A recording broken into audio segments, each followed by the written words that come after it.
Books and the Man, John Murray. From the December 12, 1919, issue of the Bookman's Journal and Print Collector. From the room where Childe Harold and Waverley met, where warbled Tom Moore and the Quarterly set, Gifford, Croker and Barrow once wielded the quilt to praise some new author, or smash some Whig bill, were the bearers of many illustrious names such as Gray, Hallam, Lockhart, oaked down from their frames.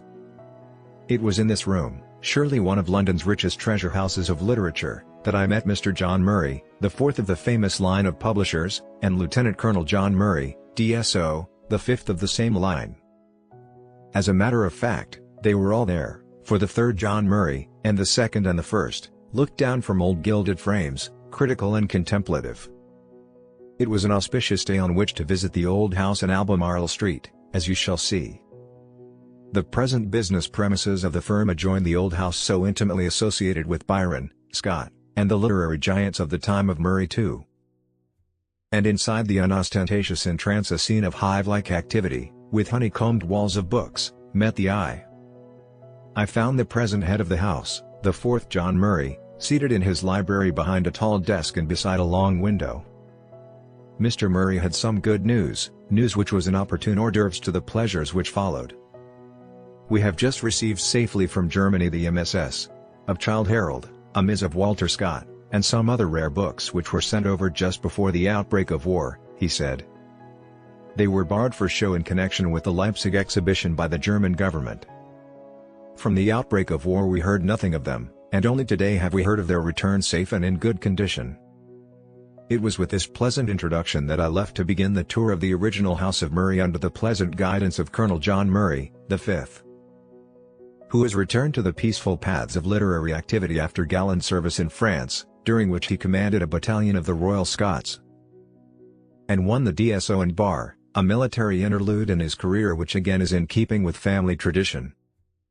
To describe the treasures of the drawing room of number 50, Albemarle Street in this short article would be as fruitless as the attempt to recount the full lives of the great literary geniuses of the early 19th century as they crossed the threshold, which so many of them did. For this room was the most famous salon of that period, or possibly of any.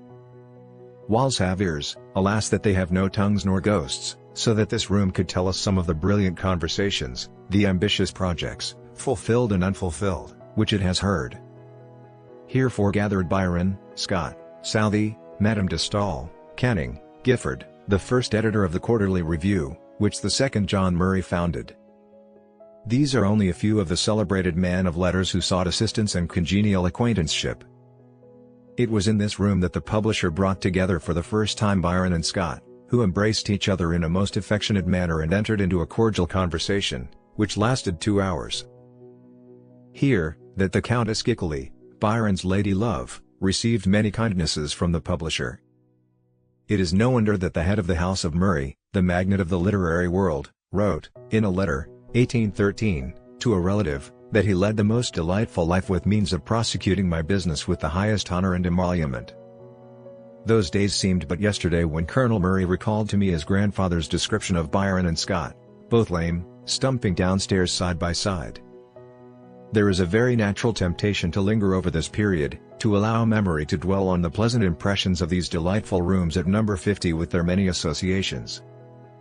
That screen, covered with pictures of actresses and pugilists, each carefully described by contemporaneous newspaper cuttings and personally written notes, this was the work of Byron in his young days. And a glance at this piece of loving workmanship is a sidelight on the poet's character far more eloquent than pages of biographical details. Over yonder is a sober bookcase containing, what treasures!